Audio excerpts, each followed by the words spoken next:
नमस्कार, जय हिंद साथियों। गौरव क्लासेस बाड़मेर में आप सभी का हार्दिक स्वागत है। जैसे तैसे अपन आगे बढ़ रहे हैं, वैसे वैसे टॉपिक भी आगे बढ़ रहे हैं। यानी कि अब बात करते हैं आज। सबसे पहले अपन ने पढ़ा था यूरोपीय जातियों का आगमन, उसके बाद में पढ़ा था 1857 की क्रांति और आधुनिक भारत का इतिहास। अब आज बात करते हैं दिल्ली में सल्तनत काल। यानी कि दिल्ली में सल्तनत काल किसे कहते हैं? यानी कि 712 में एक युद्ध हुआ था, उसके बाद में मोहम्मद गोरी के बारे में बात करते हैं। मोहम्मद गोरी भारत में कब आया था और मोहम्मद गोरी आपके साथ में किसको लेकर आया था? यानी कि दिल्ली में सल्तनत काल की बात करते हैं तो दिल्ली में सल्तनत काल के समय सल्तनत काल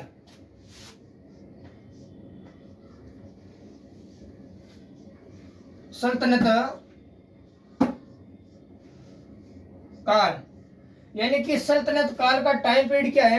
टाइम पीरियड यानी कि काल को बोलते हैं टाइम और पीरियड। यानी कि इसका काल है 1200 से लेके 1526 तक। 1200 से लेके 1526 को ये टाइम पीरियड रहता है सल्तनत काल का।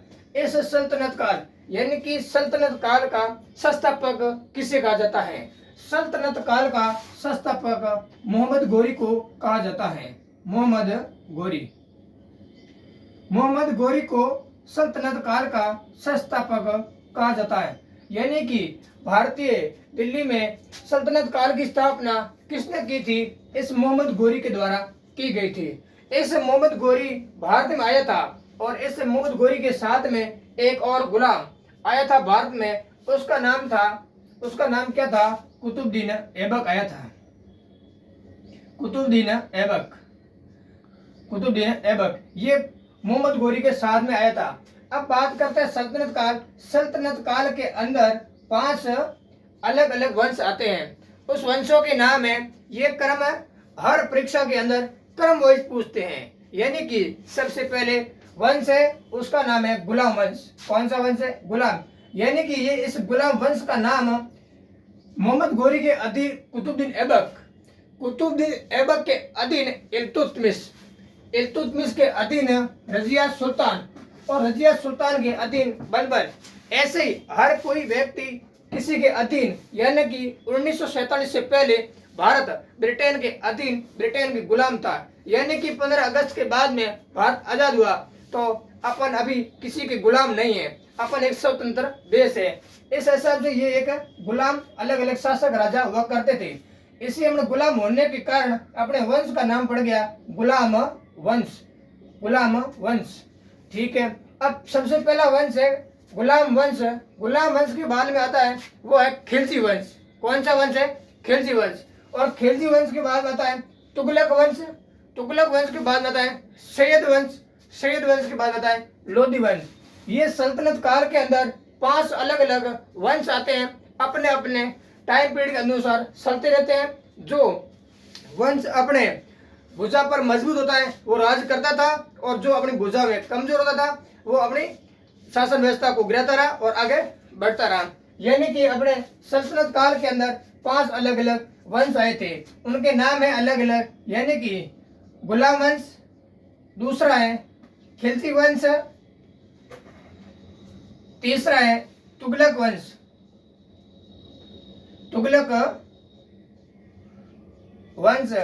और चौथा है सैयद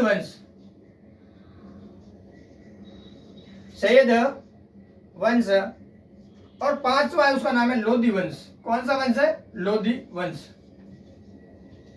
इन 5 ने दिल्ली में राज किया था। कहां पर? दिल्ली में राज किया था और इन्हीं को सल्तनत काल कहा जाता है। काल यानी कि टाइम पीरियड 1200 से लेके 1526 के मध्य इन्होंने दिल्ली पर राज किया था। 1526 में कौन सा युद्ध था? पानीपत का युद्ध हुआ था और इब्राहिम लोधी वर्सेस बाबर के मध्य युद्ध हुआ था। कौन सा युद्ध? पानीपत का प्रथम युद्ध हुआ था, जिसमें बाबर विजयी हो गया और मुगल वंश अपना एक नींव दिल्ली के अंदर सल्तनत के स्थान पर मुगल वंश ने अपना राज शुरू कर दिया। अब बात करते हैं गुलाम वंश की। किस वंश की? गुलाम वंश की। गुलाम वंश में कौन कौन से अलग अलग राजा हुआ करते थे और उनके बारे में उन्होंने क्या किया और इनका टाइम पीरियड क्या रहा और इनकी उपाधियों क्या थी। गुलाम वंश के प्रथम शासक, गुलाम वंश के प्रथम शासक थे कुतुबुद्दीन ऐबक। गुलाम वंश का टाइम पीरियड यानी कि गुलाम वंश किस समय से लेके किस समय तक था, वो था 1200 से लेके 1290 तक।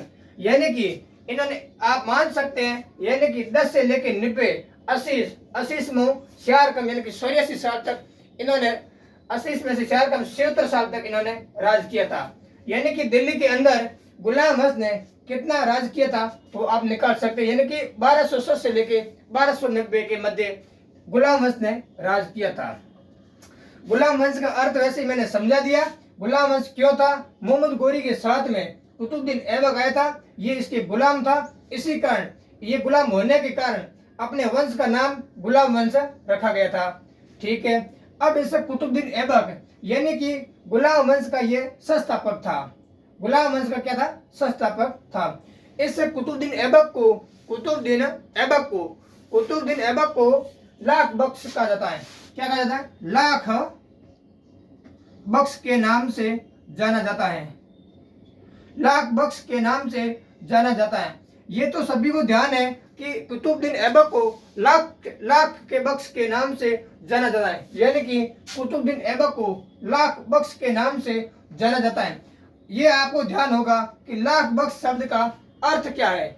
लाख बख्श शब्द का अर्थ यह है यानी कि कुतुबुद्दीन ऐबक जब भी अपना दान देते थे तो लाखों में देते थे। यानी कि ऐसा नहीं है कि लाखों की भीड़ में से लाखों की भीड़ होती तभी देते, ऐसा नहीं। यानी कि अपनी इनकम सुखाता था, वो 1000 पर नहीं थी, वो लाखों में इनकम सुखाता था। इसी वजह से कुतुबुद्दीन ऐबक को लाख बख्श कहा जाता था। यानी कि लाख एक इनकम है, बख्श यानी कि सुखाने को बोलते हैं, लाख बख्श यानी कि लाख रुपए एक साथ देना, यानी कि लाखों की इनकम एक साथ सुखाना, इसी को बोलते हैं कुतुबुद्दीन ऐबक।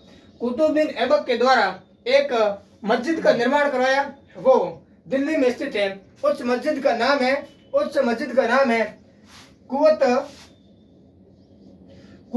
उल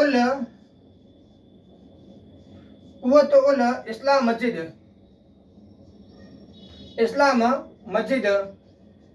ये मस्जिद कहाँ पर है, ये मस्जिद दिल्ली के अंदर है। यानी कि कुवत उल इस्लाम मस्जिद ये दिल्ली के अंदर स्थित है, दिल्ली के अंदर स्थित है। यानी कि कुवत उल इस्लाम मस्जिद दिल्ली के अंदर स्थित है। इसका निर्माण कुतुबुद्दीन ऐबक के द्वारा करवाया गया था। अब बात करते हैं गुलाम वंश के दूसरे शासक, उसका नाम है इल्तुतमिश। यानी कि गुलाम वंश की स्थापना या संस्थापक ये कुतुबुद्दीन ऐबक था। इसी के एक और गुलाम था, उसका नाम था इल्तुतमिश। यानी कि अल्तुतमिश या इल्तुतमिश। इल्तुतमिश के द्वारा क्या किया गया था, यानी कि गुलाम वंश का वास्तविक संस्थापक, गुलाम वंश का उद्धारक, इन्हीं को कहा जाता है। किसको, यानी कि इल्तुतमिश को। अब बात करते हैं गुलाम वंश के दूसरे शासक। गुलाम वंश के दूसरे शासक का नाम है, उसका नाम है इल्तुतमिश।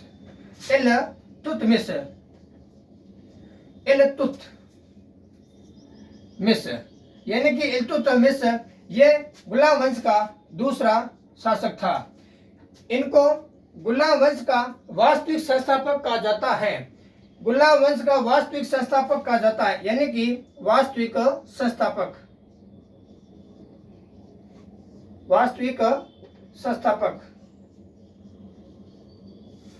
गुलाम वंश का वास्तविक संस्थापक इल्तुतमिश को कहा जाता है और इन्हीं को उद्धारक के नाम से भी जाना जाता है। उद्धारक यानी कि उद्धारक शब्द का अर्थ ये है, यानी कि उन्होंने अपना गुलाम वंश में जो भी काम किया वो तन मन धन से पूरी अपनी भुजाओं पर खड़े रहकर काम किया, इसी को उद्धारक कहते हैं। यानी कि अपनी पूरी जिंदगी या पूरा जो भी टाइम मिला इसको गुलाम वंश के अंदर राज करने का, उन्होंने पूरा जीवन अपना खपा दिया, इसी को बोलते हैं उद्धारक। यानी कि राजस्थान में देखे तो राजस्थान के अंदर भामाशाह हुए थे, भामाशाह को भी राजस्थान का उद्धारक कहा जाता था, यानी कि भामाशाह को। और अब बात करते हैं इल्तुतमिश के दूसरी बात है, इल्तुतमिश ने क्या काम किया। इल्तुतमिश के बारे में काम क्या किया इल्तुतमिश ने काम किया, यानी कि कुतुब मीनार का निर्माण इल्तुतमिश के द्वारा करवाया गया। किसका निर्माण? कुतुब मीनार। कुतुब मीनार। कुतुब मीनार का निर्माण इल्तुतमिश के द्वारा करवाया गया था। कहां पर? दिल्ली में। इल्तुतमिश के समय गुलाम वंश की राजधानी यानी कि सल्तनत काल या गुलाम वंश की राजधानी यानी कि लाहौर से दिल्ली राजधानी हो जाती है। इल्तुतमिश के समय राजधानी स्थानांतरित हो जाती है, वो है लाहौर से दिल्ली। लाहौर से दिल्ली यानी कि गुलाम वंश के समय सल्तनत काल की राजधानी लाहौर से दिल्ली हो जाती है। अब बात करते हैं आगे। इल्तुतमिश के समय भारत में एक आक्रमण हुआ था। वो आक्रमण किस शासक ने किया था? यानी कि इल्तुतमिश के समय भारत में आक्रमण हुआ था, वो किया था चंगेज खान ने। किसने किया था? चंगेज खान ने।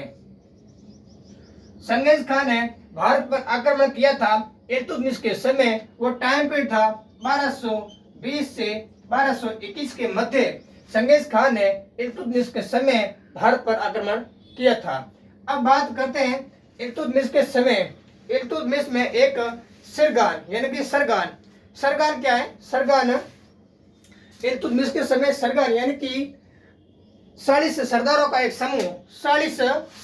एक समूह या तिरकान ए सिलागानी यानी कि इल्तुतमिश के सैनिकों में से ऐसे भी सैनिक थे जो राजा और सैनिकों के आपस में झगड़ा करते थे। आपस में ऐसे जो यानी कि उसको बोलते मकरा, जो आपस में काम काज करने में या कोई असावधानी यानी कि काम करने में यानी कि मकरा हो सकते हैं, उसको काम करने में या कोई हर प्रकार की बाधा प्रकट करने में 40 सरदारों का एक समूह था, उसको बोलते तुर्कान सिलागानी यानी कि सरगान। अब बात करते हैं इल्तुतमिश के सरगान के बारे में। सरगान या तुर्कान सिलागानी। अब इल्तुतमिश के बारे में और भी बात करते हैं। इल्तुतमिश के समय आई थी इक्तादारी प्रणाली।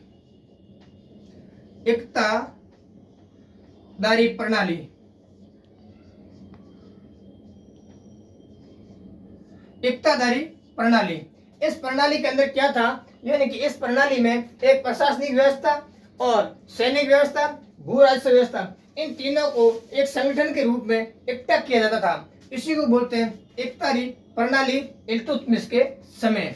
यानी कि प्रशासनिक,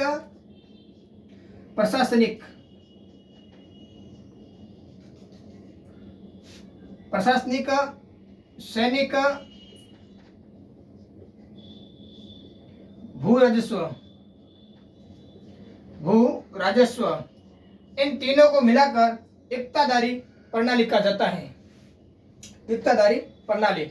अब बात करते हैं इल्तुतमिश के बाद में इल्तुतमिश की बेटी यानी कि रजिया सुल्तान भारत की प्रथम मुस्लिम शासिका जिन्होंने गुलाम वंश के समय राज किया था। यानी कि भारत की प्रथम मुस्लिम शासिका उसका नाम है रजिया सुल्तान। ये इल्तुतमिश की बेटी थी। रजिया सुल्तान ने अपना विवाह किसके साथ किया था? वो किया था अल्तुनिया के साथ रजिया सुल्तान ने अपना विवाह किया था। रजिया सुल्तान के बाद में शासक आता है, उसका नाम है बलबन ने क्या किया था? यानी कि बलबन ने अपने विरोधियों के प्रति लौ और रक्त की नीति अपनाई। यानी कि जो भी जैसा भी अपना शासन करने में जो कठिनाई पैदा करते थे, जो भी तकलीफ देते थे, उस हिसाब से उसको वापिस तकलीफ दिया करते थे। बलबन ने लू और रक्त की यानी कि जो अपने मारपीट करते थे तो उसके साथ मारपीट, जो अपने खून खराबा करते थे उसके साथ खून खराबा। रक्त का मतलब होता है खून, लू का मतलब पीटना। यानी कि जो आपस में जैसी व्यवहार करते थे उसके साथ ऐसा व्यवहार करना, लू और रक्त की नीति बलबन के समय आई थी, यानी कि लो और रक्त की नीति, लो और रक्त की नीति, रक्त की नीति, बलबन। अब इसके बाद में बात करते हैं, इल्तुतमिश ने एक सरगान का गठन किया था और बलवान ने क्या किया था, बलवान ने क्या इसको क्या किया, अंत किया था, यानी कि इसका समाप्त, सरगान का समाप्त किसने किया था, बलवान ने किया था। अब बलवान ने एक और किया था, यानी कि पारसियों का एक प्रसिद्ध त्योहार है, उस त्योहार का नाम है नौरोज या नववर्ष, यानी कि नौरोज, जो पारसियों का प्रमुख त्योहार है। उस त्योहार का आयोजन पारसी अपने नव वर्ष के उपलक्ष्य में करते हैं, परंतु उस नौरोज त्योहार की शुरुआत गुलाम वंश के समय बलबन के द्वारा की गई थी, यानी कि नौरोज त्योहार की शुरुआत किसने की थी, वो की थी बलबन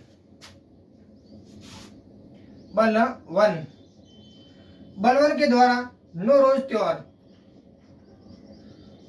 त्योहार का प्रारंभ किया था। नौरोज त्योहार पारसियों का प्रमुख त्योहार है, जो पारसियों के नव वर्ष के उपलक्ष्य में इस त्योहार का आयोजन किया जाता है। इस बलबन के बाद में अब बात करते हैं, गुलाम वंश समाप्त होता है और अब वंश आता है, उसका नाम है खिलजी वंश। कौन सा वंश है, खिलजी वंश। गुलाम वंश का टाइम पीरियड क्या था, गुलाम वंश का टाइम पीरियड था 1207 से लेके 1290। अब 1207 से 1290 तक, 1290 से लेके 1290 से लेके 1320 तक ये टाइम पीरियड है खिलजी वंश का।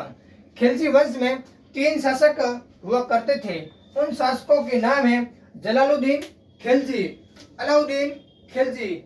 इन 3 शासकों के नाम है जो अपने महत्वपूर्ण वंश के समय योगदान दिया था। सबसे पहला है जलालुद्दीन खिलजी। जलालुद्दीन खिलजी वंश का संस्थापक हुआ करता था, यानी कि इस वंश की स्थापना, इस वंश के बाद में खिलजी वंश का संस्थापक जलालुद्दीन खिलजी था। जलालुद्दीन खिलजी का टाइम पीरियड है 1290 से लेके 1296, यानी कि इन्होंने 6 साल तक जलालुद्दीन खिलजी ने राज किया था। जलालुद्दीन खिलजी की हत्या उनके भतीजा या दामाद, यानी कि जलालुद्दीन खिलजी की हत्या अलाउद्दीन खिलजी के द्वारा की गई थी। जलालुद्दीन खिलजी की हत्या किसने की थी, अलाउद्दीन खिलजी के द्वारा की गई थी। इसके बाद में यहाँ का राजा आ जाता है, उसका नाम है अलाउद्दीन खिलजी। अलाउद्दीन खिलजी, इनका टाइम पीरियड है 1296 से लेके 1316 तक, यानी कि इन्होंने 20 साल तक राज किया था। खिलजी वंश का पूरा टाइम पीरियड है, यानी कि 30 साल। इनमें से 20 साल तक अलाउद्दीन खिलजी ने राज किया था। अलाउद्दीन खिलजी के बारे में कहा जाता है कि अलाउद्दीन खिलजी ने जलालुद्दीन खिलजी की हत्या की थी।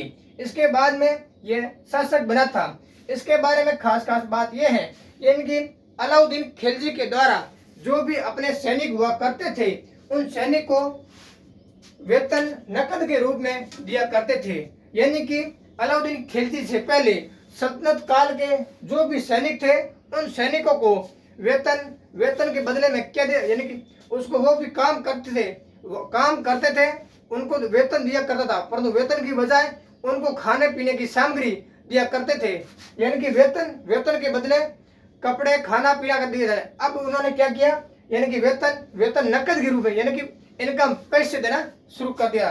किसने, अलाउद्दीन खिलजी ने, यानी कि वेतन नकद के रूप में अलाउद्दीन खिलजी के द्वारा अपने सैनिकों को वेतन नकद के रूप में देना शुरू किया। इससे पहले वेतन तो होता था, उस वेतन ने पैसे रोकड़ा, यानी कि पैसे देने की बजाय उसको खाना पीना कपड़ा उसकी सामग्री मिलती थी। खाना पीना और सामग्री ये मिलती थी। इस नकद के रूप की बजाय खाना पीना और कपड़ा पहनना ये सामग्री सभी मिलती थी। अब इसके बाद में बात करते हैं अलाउद्दीन खिलजी के द्वारा, यानी कि एक खलीफा पद है, उस खलीफा पद का आधिकारिक रूप से इनके अधिकारों का इन्होंने मना कर दिया, मानना इनकार कर दिया। अलाउद्दीन खिलजी के द्वारा खलीफा पद खलीफा के अधिकारों को मानना इनकार कर दिया अलाउद्दीन खिलजी के द्वारा। खलीफा, इन खलीफा के जो भी अधिकार थे, यानी कि खलीफा के जो भी अधिकार थे, इनको मानने से अलाउद्दीन खिलजी ने इनकार कर दिया। इसके बाद में अलाउद्दीन खिलजी ने क्या किया था? अलाउद्दीन खिलजी ने स्वयं को सिकंदर सानी, यानी कि अलाउद्दीन खिलजी के द्वारा स्वयं को सिकंदर सानी की उपाधि दी थी। यानी कि स्वयं को बोलता था या अपने सैनिकों के द्वारा स्वयं को किस नाम से संबोधित करवाता था, वो था सिकंदर सानी। सिकंदर सानी, यानी कि अलाउद्दीन खिलजी कहते थे, यानी कि मेरे को अलाउद्दीन खिलजी कहने की बजाय सिकंदर सानी नाम से संबोधित किया जाए। उन्होंने पहला काम किया था, वेतन नकद के रूप में देना शुरू कर दिया। दूसरा काम, खलीफा के अधिकारों को, यानी कि मुस्लिम समाज में एक खलीफा मोटा पद है, इसके लिए आंदोलन भी हुआ था। खलीफा के लिए आंदोलन हुआ था 1919 में, जो तुर्की में धार्मिक पद है खलीफा, और अलाउद्दीन खिलजी ने खलीफा के अधिकारों को मानने से इनकार कर दिया। इसके बाद में सिकंदर, यानी कि अलाउद्दीन खिलजी स्वयं को सिकंदर सानी के नाम से संबोधित या बुलाते थे या मानते थे। इसके बाद में अलाउद्दीन खिलजी के द्वारा एक और प्रणाली लाई गई थी। उस प्रणाली का नाम है बाजार नियंत्रण प्रणाली। बाजार नियंत्रण प्रणाली अलाउद्दीन खिलजी के द्वारा लाई गई थी। इसके अंदर दीवान रियासत, यानी कि दीवान रियासत विभाग की स्थापना की गई थी। बाजार नियंत्रण प्रणाली को लागू करना और इसको क्रियान्वयन करना, दीवान रियासत विभाग की स्थापना अलाउद्दीन खिलजी के द्वारा की गई थी।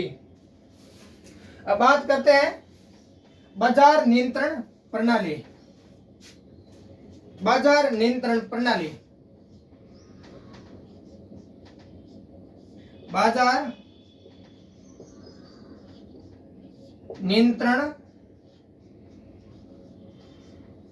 नियंत्रण प्रणाली अलाउद्दीन खिलजी के द्वारा लाई गई थी। इन्हीं बाजार नियंत्रण प्रणाली के अंतर्गत दीवान रियासत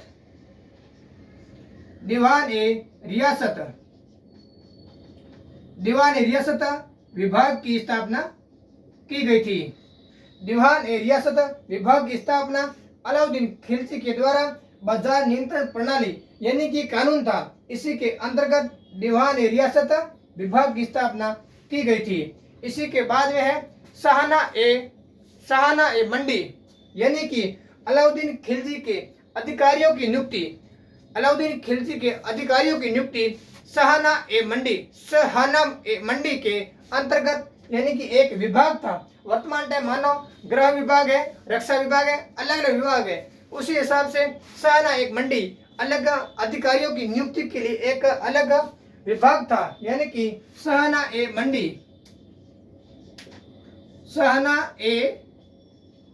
मंडी। इस विभाग की स्थापना अलाउद्दीन खिलजी के द्वारा अधिकारियों की नियुक्ति के लिए की गई थी। अलाउद्दीन खिलजी 1200 सिन्नू से लेकर 1300 होड़े में हुआ करते थे, यानी कि खिलजी वंश के संस्थापक जलालुद्दीन खिलजी थे। और अलाउद्दीन खिलजी के द्वारा वेतन नकद के रूप में दिया करते थे। इसके बाद में बात करते हैं और अलाउद्दीन खिलजी के एक प्रसिद्ध कवि, एक लेखक कवि, उसका नाम है मलिक काफूर, यानी कि मलिक काफूर। वो एक अलाउद्दीन खिलजी के प्रसिद्ध कवि हुआ करते थे। इनको हजार दिनार कहा जाता था, क्या 1000 दिनारी, यानी कि अलाउद्दीन खिलजी के एक उसका नाम है मलिक काफूर,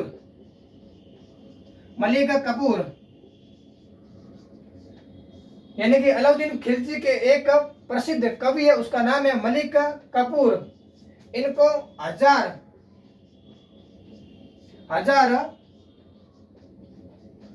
दिनारी कहा जाता था, यानी कि ये प्रसिद्ध कवि हुआ करते थे, प्रसिद्ध विद्वान हुआ करते थे अलाउद्दीन खिलजी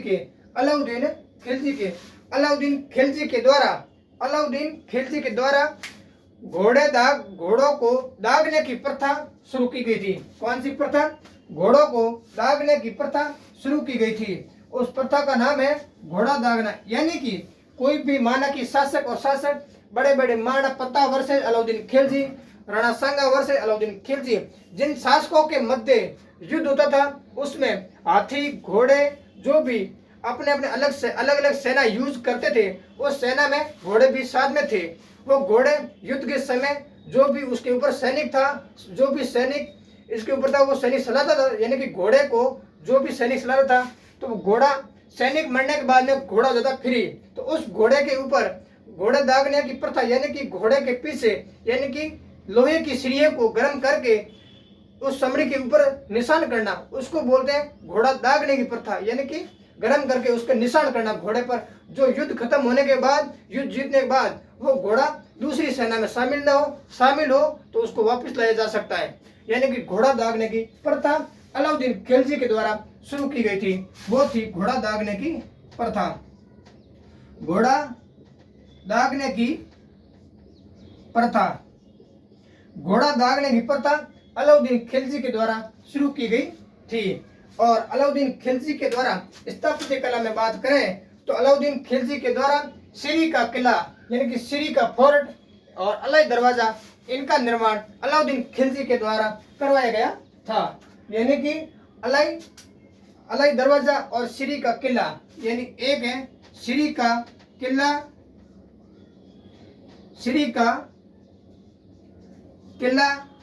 अलाई दरवाजा,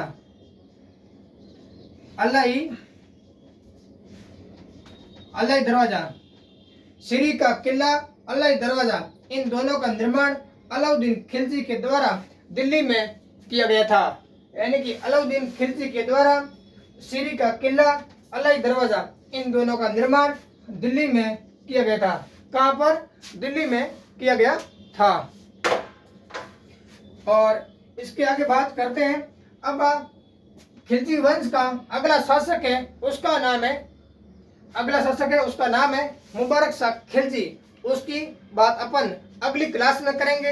ये वीडियो आपको पसंद आया हो तो अधिक से अधिक लाइक करें और सब्सक्राइब करें, आगे से आगे शेयर करें। धन्यवाद।